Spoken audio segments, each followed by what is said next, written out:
Last year, Bugatti quietly killed the most famous engine on Earth. Not because it failed, not because anyone beat it. They retired it while it was still the most powerful combustion engine ever fitted to a production car.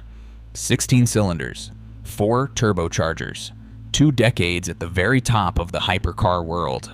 Gone. And the engine they chose to replace it with makes less power from its combustion side than the one they killed. They did that on purpose. This is the story of why Bugatti walked away from the W16, and what its replacement tells us about where the entire hypercar world is heading. To understand the size of this, you have to understand what the W16 actually was. In 2005, Bugatti did something nobody had managed before.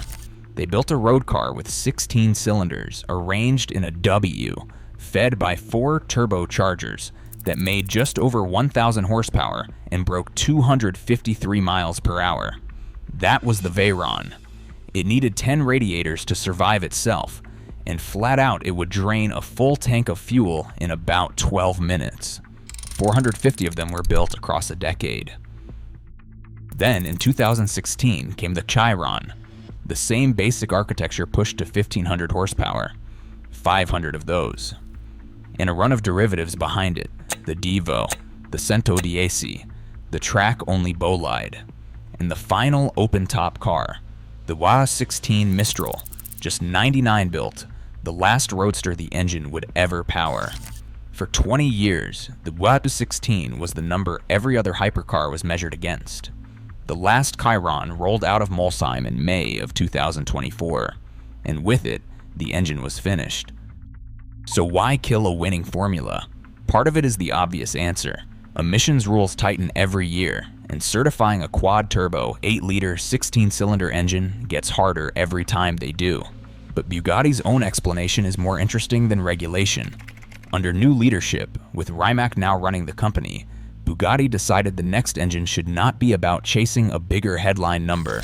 The W16, for all its genius, hid its drama. Turbochargers muffle an engine by design. They trade noise and response for sheer force. Bugatti wanted the next Bugatti to be, in their words, more emotional.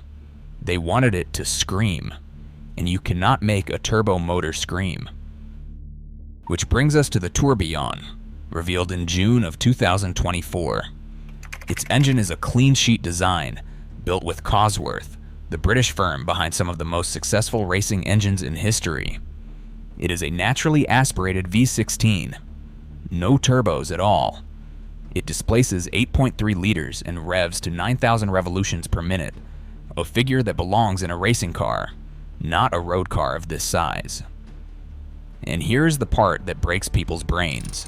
That V16 on its own makes around 1,000 horsepower. The Chiron's W16 made 1,500, so the new engine by itself is down roughly 500 horsepower on the one it replaced. Bugatti did that deliberately because the V16 is only half the car. 3 electric motors fill the gap and then some for a combined output of 1,800 horsepower.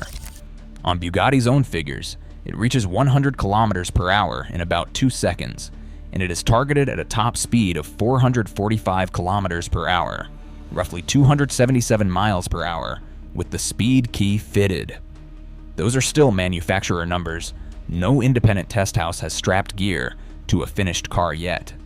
The dashboard is machined like a Swiss watch, a real mechanical instrument cluster built from titanium and jewels, which is where the Tourbillon name comes from. 250 will be built at Molsheim at 3.8 million euros each, and every single one was sold before production even began. But the most telling thing about the Tourbillon is not what it has. It is what it does not have.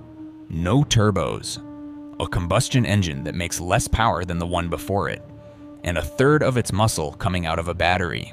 Because while Bugatti was retiring the W16, the production top speed record the Veyron made famous was quietly taken by a Chinese electric car, the BYD Yangwang U9, which we broke down in full.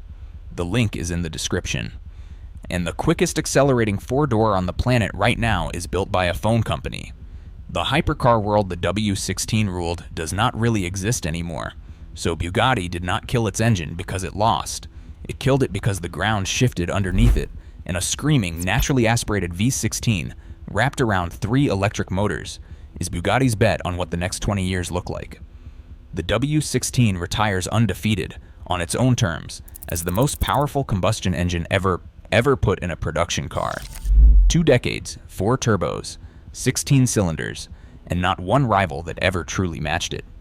If you have to send a legend off, 9,000 revolutions per minute is not a bad way to go. Subscribe to Apex and Archive, and settle it for me in the comments. Naturally aspirated V16, or the old quad turbo W16. Which one would you actually want in your garage?